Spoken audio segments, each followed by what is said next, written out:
Hello दोस्तों, स्वागत है आप सभी का। कैसे हैं आप सभी? आशा करता हूँ बहुत अच्छे होंगे, अच्छे तरीके से पढ़ाई कर रहे होंगे, मस्त तरीके से रह रहे होंगे।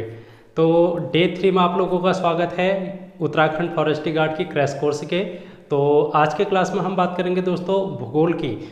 अभी तक हम लोगों ने 2 क्लास कर ली हैं, जिनमें हम लोगों ने इंडियन पॉलिटी को देखा था और इंडियन हिस्ट्री को देखा था। अगर आप लोगों ने वो क्लासेस नहीं देखे तो जाके देख लेना, वहाँ से आप लोगों के एग्जाम में फ़ायदा आप लोगों को देखने को मिलेगा। क्वेश्चन सीधे से पूछे जाने वाले होंगे वहाँ पर से।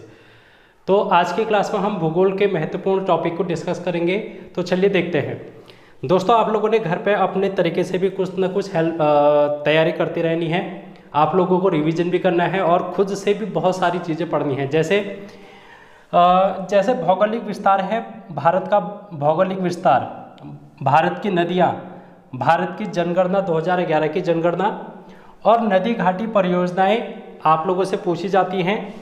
राष्ट्रीय उद्यान पूछे जाते हैं, दर्रे, पर्वत, हिमालय और एक विश्व भूगोल का टॉपिक है सौरमंडल।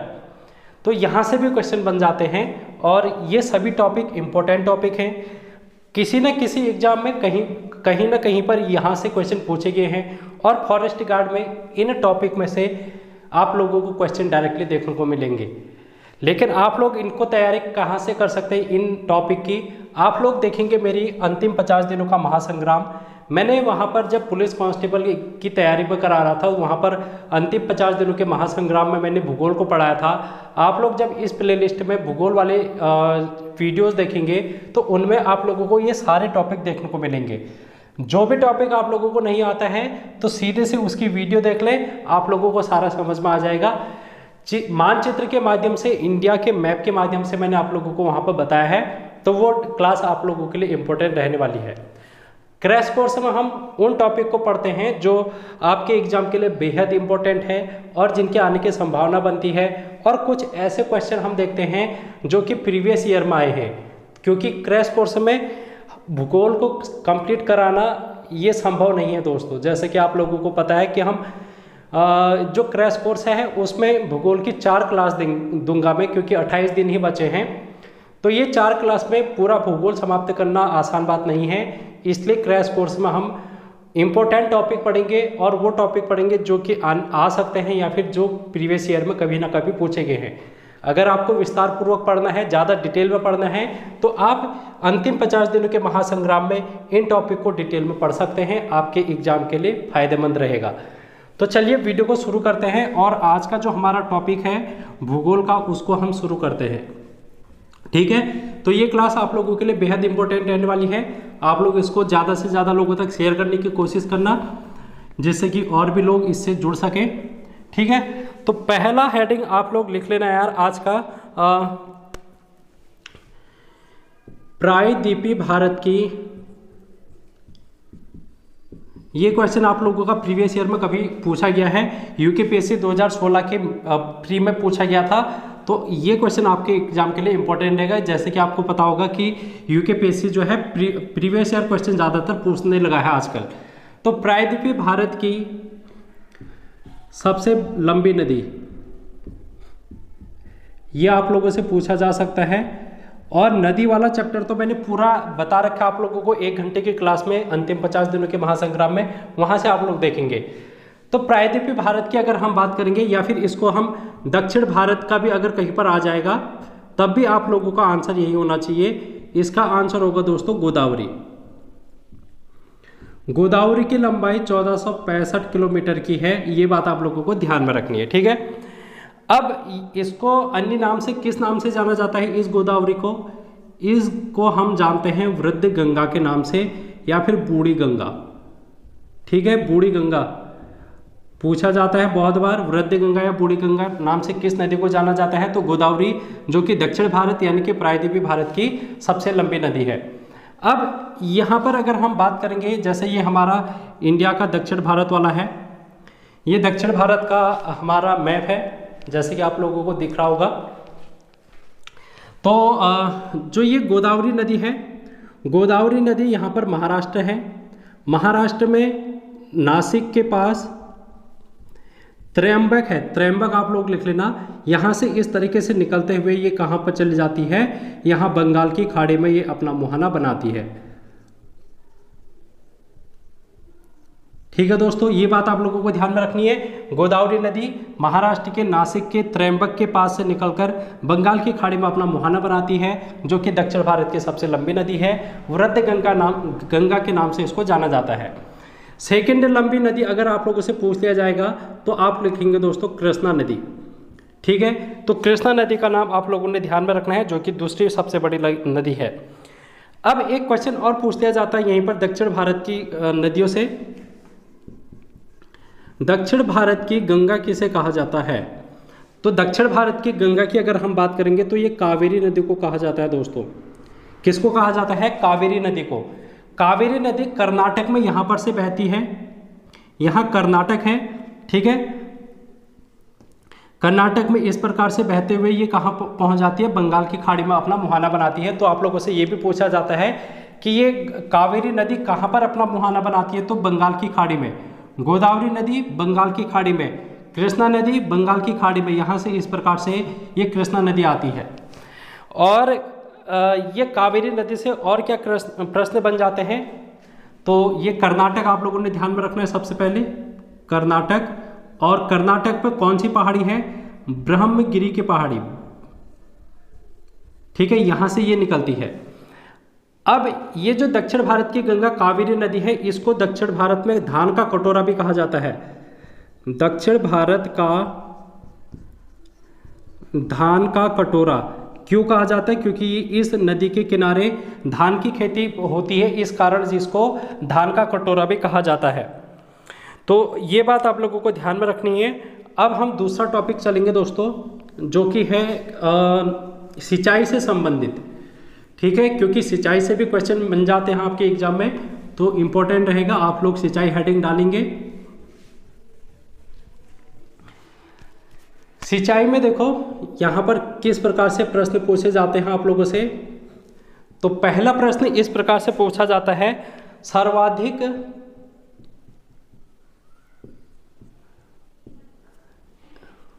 सिंचाई क्षेत्रफल वाला राज्य, यानी कि जिस राज्य में सर्वाधिक क्षेत्र में सिंचाई की जाती है कृषि के लिए, वो राज्य कौन सा है? तो आप लोगों को ध्यान में रखना है दोस्तों यूपी। यूपी के बाद राजस्थान है, राजस्थान के बाद पंजाब है। तो ये तीन टॉप के नाम आप लोगों को ध्यान में रखने, जहां पर सर्वाधिक सिंचाई वाला क्षेत्रफल है। यूपी, राजस्थान और पंजाब। अगर आप लोगों से पूछ लिया जाए कि सर्वाधिक सिंचाई प्रतिशत वाला राज्य, इस बात को ध्यान में रखना, क्वेश्चन घुमा के पूछ लिया जाता है। यहाँ पर क्षेत्रफल की अगर हम बात करेंगे, जहाँ पर सर्वाधिक मात्रा में क्षेत्रफल सिंचित क्षेत्र है, तो यूपी, राजस्थान और पंजाब का।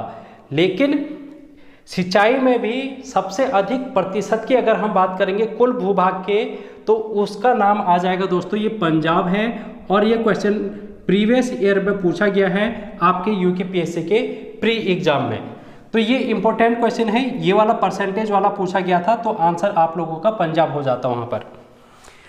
अब आप लोगों से ये भी क्वेश्चन पूछा जा सकता है कि सर्वाधिक असिंचित क्षेत्रफल वाला राज्य, यानी कि जहाँ पर सिंचाई नहीं हो पाती है, तो वो कौन सा है सर्वाधिक मात्रा में? तो महाराष्ट्र है।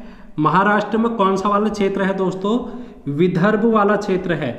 यहाँ पर है महाराष्ट्र, महाराष्ट्र का ये वाला क्षेत्र यहाँ पर ये, तो यहाँ पर कम मात्रा में, सबसे कम मात्रा में सिंचाई होती है भारत में। तो महाराष्ट्र का विदर्भ क्षेत्र है, जो कि भारत का सबसे असिंचित क्षेत्रफल वाला राज्य है। इसके बाद आप लोगों को ध्यान में रखना है राजस्थान। तो दो राज्य हैं जहाँ पर सबसे कम मात्रा में सिंचाई होती है। अब एक प्रश्न और पूछा जाता है कि सिंचाई हमारे देश में सिंचाई के साधन क्या हैं? सिंचाई के साधन में आप लोग लिखना नलकूप और कुआं, ये पहले नंबर पर है। मतलब नलकूप और कुआं से सबसे ज़्यादा मात्रा में सिंचाई होती है भारत में। तो आप लोग लिख देना यहाँ पर सर्वाधिक सिंचाई। आप लोगों से क्वेश्चन पूछा जा सकता है कि सर्वाधिक सिंचाई का साधन क्या है भारत में? तो नलकूप और कुआं है। दूसरे नंबर पर आप लोग लिखेंगे दोस्तों नहर है, नहर। और नहर है। तीसरे नंबर पर आप लोग लिखेंगे तालाब है। तो ये बात आप लोगों को ध्यान में रखनी है। और आप लोगों को ये बात भी ध्यान में रखनी है कि नलकूप और कुआं से सिंचाई करने वाला जो राज्य है सबसे अधिक, तो वो है यूपी। यूपी में नलकूप और कुआं से सबसे अधिक मात्रा में सिंचाई होती है। ये क्वेश्चन भी बहुत बार पूछा गया है। तो आप लोगों को जो भी चीज़ मैं दिखा रहा हूँ आज, वो सभी चीज़ों को आप लोगों को नोट डाउन करके लिखना है, क्योंकि यहाँ पर कोई ऐसा टॉपिक नहीं पढ़ाया जा रहा है जो कि आपके काम का नहीं हो सकता। सभी टॉपिक आपके काम के हैं, तो इसलिए इम्पोर्टेंट है आप लोग इसको ध्यानपूर्वक देखने की कोशिश करना।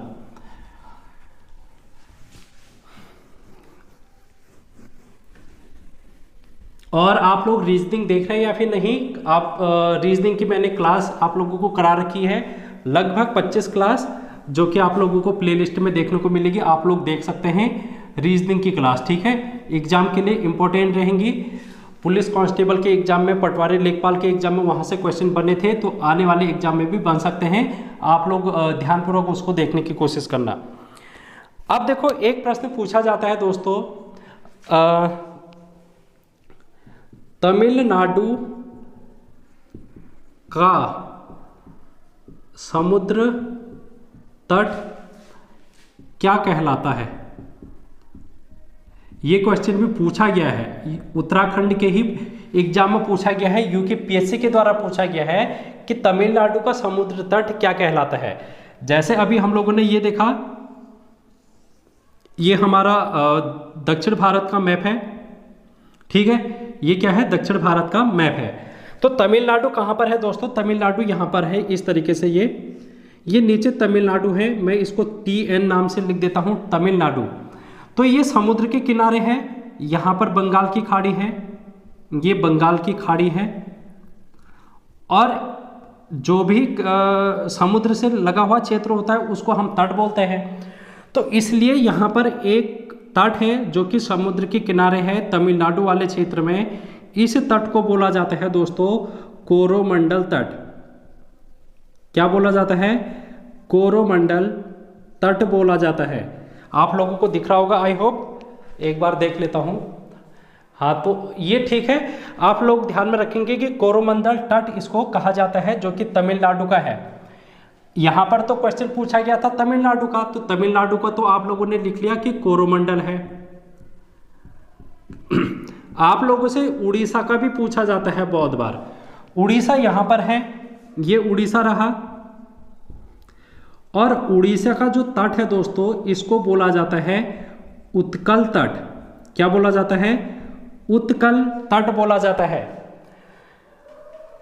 अब आप लोगों से और भी चीजें पूछी जाती हैं, जैसे यहां पर है हमारा गुजरात, और यहां पर एक छोटा सा राज्य है जिसका नाम है गोवा।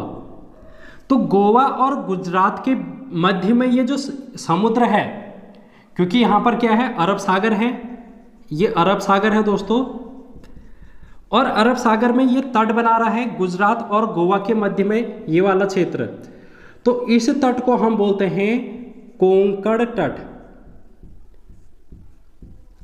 अब आप लोगों से ये क्वेश्चन पूछ दिया जाएगा कि कोंकण तट किन राज्यों के मध्य है, तो आप लिखेंगे गुजरात और गोवा के मध्य है कोंकण तट, ठीक है। गोवा से नीचे अगर हम आते हैं तो महाराष्ट्र में आ जाते हैं, और महाराष्ट्र में एक स्थान है मैंगलोर, बेंगलोर नहीं मंगलौर। कर्नाटक का मंगलौर है, और मंगलौर, तो गोवा और मंगलौर के बीच में कौन सा तट है? तो इस यहाँ से भी क्वेश्चन बन जाता है। तो इसको हम बोलते हैं दोस्तों कन्नड़ तट। क्या बोलते हैं? कन्नड़ तट। अब ये मैंगलोर से नीचे थोड़ा और आते हैं अगर हम, तो यहाँ से नीचे को आ जाता है केरल। केरल, और केरल में नीचे अगर हम आते हैं, और ये तमिलनाडु वाले क्षेत्र में, तो तमिलनाडु में यहाँ पर क्या है? कन्याकुमारी है, कन्याकुमारी। तमिलनाडु में कन्याकुमारी है। तो मैंगलोर और कन्याकुमारी के बीच में जो ये तट बनता है समुद्र का, इसको हम बोलते हैं मालाबार तट। क्या बोलते हैं? मालाबार तट। चूंकि ये मालाबार तट केरल में सबसे अधिक है, इसलिए हम इसको केरल तट के नाम से भी जानते हैं दोस्तों। तो इतने क्वेश्चन यहाँ से बन सकते हैं आपके एग्जाम में। क्वेश्चन एक था तमिलनाडु का समुद्र तट, लेकिन हम लोगों ने उसके साथ ही अन्य तटों को भी देख लिया जो कि भारत के हैं। अब आप लोगों को ये ध्यान में रखना है कि जो पश्चिमी घाट है, ये वाला जो क्षेत्र है दोस्तों, जैसे कि हम बात करते हैं ये उत्तर है, ये नीचे दक्षिण आ जाता है भारत का, ये पूरब है और यहाँ पर पश्चिम है। तो इस तट को हम बोलते हैं पश्चिमी घाट। यहाँ से ये जो गुजरात से होके इस तरीके से पूरे कन्याकुमारी तक आती है, यहाँ पर ये पूरा पहाड़ है और ये पहाड़ी जो कहलाती है इसको हम बोलते हैं पश्चिमी घाट पर्वत। ठीक है, तो ये पश्चिमी घाट पर्वत भी आप लोगों ने ध्यान में रखना है। लिख देता हूं मैं, पश्चिमी घाट पर्वत। अभी इस चीज का एग्जाम्पल यहाँ से क्वेश्चन बन जाते हैं। पश्चिमी घाट पर्वत से क्या क्वेश्चन बनते हैं आप लोगों से, मैं उसको बताता हूं आप लोगों को। चौथा क्वेश्चन आप लोग लिखेंगे कि जैव विविधता का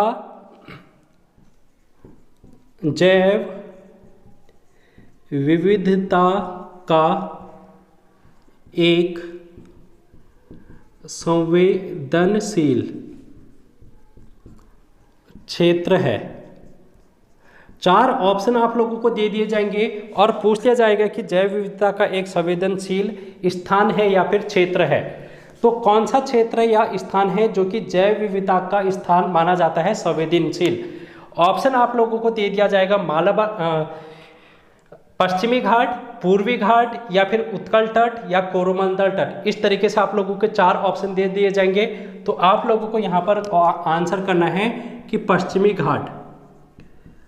पश्चिमी घाट जो है एक जैव विविधता का सबसे संवेदनशील स्थान माना जाता है।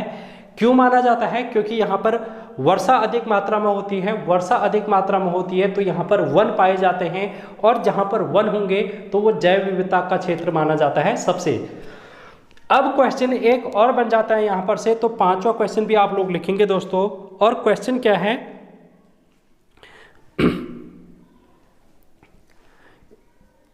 आप लोगों के लिए क्वेश्चन है सर्वाधिक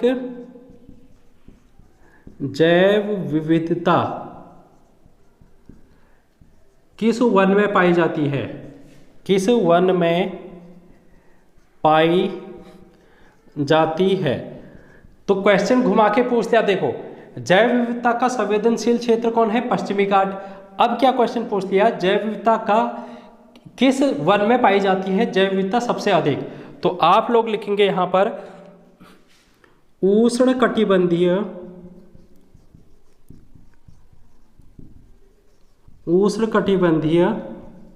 वर्षा वन। अब मैंने कहा कि वर्षा वन कहां पर है सबसे अधिक? ये पश्चिमी घाट वाले क्षेत्र में। और यहाँ पर कैसे वन है हमारे भारत में? उष्णकटिबंधीय वन पाए जाते हैं। कहाँ पर? ये पश्चिमी घाट वाले क्षेत्र में। तो आप लोगों को यही ध्यान में रखना है कि पश्चिमी घाट जैव विविधता सबसे अधिक है। और यहाँ पर किस प्रकार के वन पाए जाते हैं? उष्णकटिबंधीय वर्षा वन पाए जाते हैं, जिस कारण इस क्षेत्र को हम सर्वाधिक जैव विविधता वाला क्षेत्र कहते हैं। तो ये क्वेश्चन आपके एग्जाम में बन जाते हैं, तो आप लोगों को नोट डाउन करना है। और छठा क्वेश्चन आप लोग लिखेंगे जैव विविधता दशक। दोस्तों, एक यूनाइटेड नेशन है, संयुक्त राष्ट्र, आप लोगों ने नाम सुना होगा। उसके द्वारा वर्ष 2011 से वर्ष 2020 तक का जो ये दशक है, ये जो 10 साल हैं, इसको जैव विविधता दशक के रूप में घोषित किया है। तो आप लोगों से ये क्वेश्चन भी पूछा जा सकता है, तो नोट डाउन करके आप लोग इस बात को लिख लें दोस्तों। तो 6 क्वेश्चन हो गए अभी तक, जो कि हम लोगों ने इंपॉर्टेंट देखे हैं अपने एग्जाम पॉइंट ऑफ व्यू से। अगला क्वेश्चन आप लोगों से क्या पूछा जा सकता है? प्रोजेक्ट टाइगर योजना कब शुरू करेगी? Project tiger. अब ये क्यों प्रोजेक्ट टाइगर? क्योंकि जैव विविधता कहाँ पर पाई जाती है? वनों में पाई जाती है। तो वनों के संरक्षण के लिए, वनों में जो भी जंगली जीव हैं उनके संरक्षण के लिए, तो हम यहाँ पर क्या चला रहे हैं? प्रोजेक्ट टाइगर, यानी कि बाघ संरक्षण। बाघों को संरक्षित करने के लिए 1973 में प्रोजेक्ट टाइगर योजना चलाई गई, आप लोगों से पूछा जा सकता है। और उत्तराखंड में कार्बेट नेशनल पार्क आप लोगों ने ध्यान में रखना है, जहां पर इस योजना को चलाया गया था। उसके साथ ही 9 टाइगर रिजर्व है जो कि स्टार्टिंग में भारत में चलाए गए थे। अब आप लोगों को ये ध्यान में रखना है, हिम तेंदुआ परियोजना, स्नो लेपर्ड हिम तेंदुआ परियोजना, और ये हिम तेंदुआ परियोजना कब चलाई गई दोस्तों भारत में, तो ये 2009 में चलाई गई है। ये बात भी आप लोगों को ध्यान में रखनी है, एग्जाम के पॉइंट ऑफ व्यू से इम्पोर्टेंट है। इसके अलावा आप लोगों से हाथी परियोजना भी पूछी जा सकती है। ये सभी जैव विविधता से संबंध रखते हैं। हाथी परियोजना, तो हाथी परियोजना कब चलाई गई दोस्तों, तो ये 1992 में चलाई गई थी। इसके अलावा आप लोगों से प्रोजेक्ट डॉल्फिन भी पूछा जा सकता है। प्रोजेक्ट डॉल्फिन, गंगा नदी की डॉल्फिन को बचाने के लिए ये जो प्रोजेक्ट है वो चलाया गया था, और ये कब चलाया गया था, वर्ष 2019 में चलाया गया था। तो ये भी आपके एग्जाम के लिए इम्पोर्टेंट हो सकता है। अब एक क्वेश्चन और लिखेंगे जो कि अभी एग्जाम में भी पूछा गया था और आने वाले एग्जाम में भी इम्पोर्टेंट बन सकता है। और क्वेश्चन क्या है, क्वेश्चन है जैव विविधता अधिनियम कब पारित किया गया, तो वर्ष 2002 में आप लोगों को ध्यान में रखना है कि जैव विविधता अधिनियम वर्ष 2002 में लाया गया था। एक क्वेश्चन और ध्यान में रखना है, भारतीय वन्य जीव संरक्षण अधिनियम, भारतीय वन्य जीव संरक्षण अधिनियम ये कब लाया गया था, तो आप लोगों को ध्यान में रखना है 1972 में ये लाया गया था दोस्तों।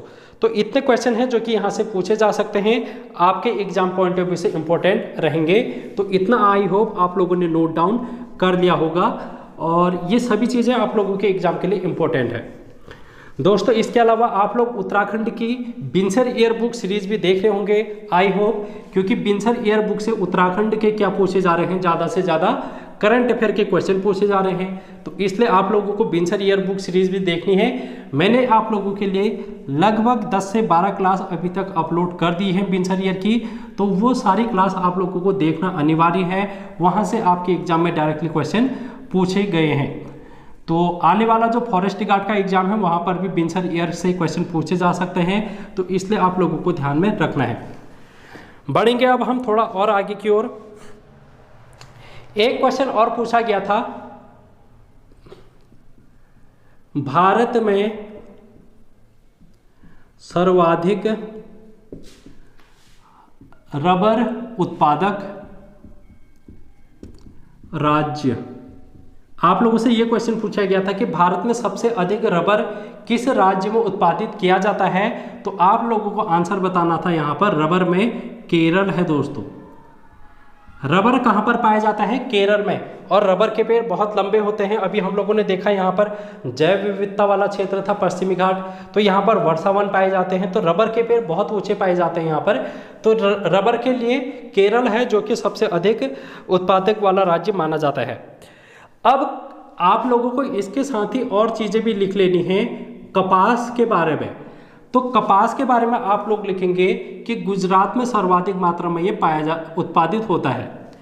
कपास का संबंध कहाँ से है, गुजरात से है। गुजरात में ये सबसे अधिक मात्रा में पाया जाता है क्योंकि यहाँ पर काली मिट्टी है जो कि पाई जाती है। काली मिट्टी, आप लोगों को पता होगा कि कपास की खेती के लिए काली मिट्टी है जो कि सबसे अधिक उपयुक्त मानी जाती है। अब काली मिट्टी से ये संबंध ध्यान में रखना है कि काली मिट्टी सर्वाधिक कहाँ पर है, तो काली मिट्टी सर्वाधिक है दोस्तों महाराष्ट्र में।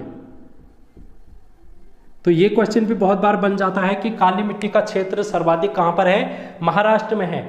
काली मिट्टी का क्षेत्र सर्वाधिक महाराष्ट्र में है। काली मिट्टी में कपास पाया जाता है, लेकिन गुजरात में, महाराष्ट्र में नहीं, गुजरात में पाया जाता है सबसे अधिक मात्रा में कपास। इसके अलावा आप लोगों को ये ध्यान में रखना है कि भारत जो है कपास में दूसरे नंबर का देश है। भारत का स्थान कपास उत्पादन में दूसरे नंबर का है, और पहले पर कौन होगा, फिर फर्स्ट में कौन होगा, चाइना यानी कि चीन। चीन में सबसे अधिक कपास पाया जाता है, फिर भारत में, और भारत में भी कहाँ पर, गुजरात में। इसके बाद आप लोग लिखेंगे दोस्तों, इसके बाद आप लोग लिखेंगे चाय। चाय का उत्पादन सबसे अधिक कहाँ पर होता है, तो आप लोग लिखेंगे असम में। चाय के बाद आप लोग लिखेंगे दोस्तों कहवा। क्या लिखेंगे, कहवा। कहवे का उत्पादन में सबसे अधिक जो राज्य है पहले स्थान पर, उसका नाम है कर्नाटक।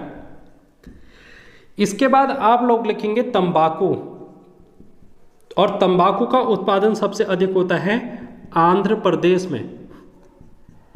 तो ये बातें आप लोगों को ध्यान में रखनी है दोस्तों। अगर हम जूट की बात करेंगे, जूट, तो जूट यहाँ पर कहाँ पाया जाता है, पश्चिम बंगाल में सबसे अधिक पाया जाता है। ये मैं जो भी राज्य के नाम लिख रहा हूँ ये सर्वाधिक उत्पादक वाले राज्य हैं, यानी कि पहले नंबर के राज्य हैं। इनके अलावा जूट अन्य स्थान में भी पाया जाता है, लेकिन पश्चिम बंगाल सबसे अधिक उत्पादन वाला राज्य है जूट में। अब आप लोगों को ध्यान में रखना है गन्ना, गन्ना या फिर चीनी, क्योंकि गन्ने से ही चीनी उत्पादित होती है। तो चीनी उत्पादन में सबसे अधिक जो राज्य है वो है उत्तर प्रदेश, यानी कि यूपी। चीनी में भारत का स्थान आप लोगों से पूछा जाता है दोस्तों, भारत का, तो भारत का यहाँ पर कौन सा स्थान है, सेकंड है। तो पहला कौन है, पहला है चीन, पहला चीन है जो कि चीनी का उत्पादन करता है। अब आप लोगों से एक क्वेश्चन पूछा जाता है कि सर्वाधिक चीनी मिलें कहाँ पर हैं, चीनी की मिलें सबसे अधिक कहाँ पर है। उत्पादन तो यूपी में होता है, लेकिन मिल की अगर हम बात करेंगे तो ये हो जाएगा महाराष्ट्र। महाराष्ट्र में सबसे अधिक चीनी की मिलें हैं, इस बात को आप लोगों को ध्यान में रखना है, ठीक है। तो ये क्वेश्चन आप लोगों से पूछे जा सकते हैं। इतना आई होप आप लोगों ने नोट डाउन कर लिया होगा। अब हम थोड़ा और आगे की ओर बढ़ेंगे। तो इसके अलावा आप लोग हिंदी अगर आप लोगों ने नहीं पढ़ी होगी और डिटेल में अगर आप पढ़ना चाहते हैं टॉपिक के अनुसार हर एक चीज़, अगर हिंदी को आप लोग पढ़ना चाहते हैं तो हिंदी की प्लेलिस्ट बनी है जिसमें मैंने 40 क्लास करा रखी है। 40 क्लास में आप लोगों को हिंदी की बेहतरीन चीज़ें देखने को मिलेंगी। और कुछ चीज़ें ऐसी होती जैसे कि देसी शब्द, विदेशी शब्द हो गया, फ्रांसीसी शब्द, पुर्तगाली शब्द, इनको ट्रिक के माध्यम से कैसे याद किया जा सकता है, इनको भी मैंने वहाँ पर करा रखा है। तो आप लोग वहाँ पर से जाके ज़रूर देख लेना, ठीक है। 40 क्लास हैं जो कि मैंने अभी तक करा रखी हैं दोस्तों। अब हेडिंग आप लोग डालना भूकंप। भूकंप से भी क्वेश्चन पूछ लिया जाता है, और भूकंप से क्वेश्चन ये पूछा गया था, भूकंप की उत्पत्ति का स्थान किस नाम से जाना जाता है। भूकंप की उत्पत्ति का स्थान किस नाम से जाना जाता है। ये क्वेश्चन आप लोगों के प्रीवियस ईयर में पूछा गया है, तो इम्पोर्टेंट है, आप लोग इसको ध्यान में रखना, ठीक है। तो भूकंप की उत्पत्ति की अगर हम बात करेंगे दोस्तों, इसको सिर्फ लिख लेते हैं। इसको हम बोलते हैं केंद्र या फिर नाभि, केंद्र या फिर नाभि, दोनों में से जो भी नाम आएगा आप लोग लिख लेंगे। जैसे ये है हमारी धरती, ये क्या है, पृथ्वी है। अब भूकंप क्या होता है, नीचे जब दो प्लेटें आपस में टकराती हैं तो टकराने से क्या होता है, भूकंप उत्पन्न होता है। अब अगर मान लिया जाए यहाँ पर उत्पन्न हो रहा है, ठीक है, जमीन के नीचे, धरती के नीचे यहाँ पर अगर उत्पन्न हो रहा है तो इसको हम कहेंगे भूकंप का केंद्र। ये केंद्र हो गया, यानी कि ये नाभि हो गई जो कि भूकंप की है। इसी को अंग्रेजी में हम फोकस बोलते हैं, इस बात को भी आप लोग लिख लेना। अब देखो, भूकंप जब यहाँ पर से ऊपर की ओर आता है तो ये तरंग के रूप में आता है। किसके रूप में आता है, तरंग के रूप में आता है, तरंग। तो कितनी प्रकार की भूकंप की तरंगें होती हैं, 3 प्रकार की। पहली को हम बोलते हैं पी यानी कि प्राथमिक तरंग, दूसरे को हम बोलते हैं सेकेंडरी यानी कि द्वितीयक तरंग, और तीसरे को हम बोलते हैं एल तरंग, जिसको हिंदी में हम धरातलीय तरंग के नाम से जानते हैं। तो ये होगी प्राथमिक तरंग, ये होगी द्वितीयक तरंग, और ये होगी धरातलीय तरंग। तो आप लोग इसको लिख लेना अच्छे तरीके से।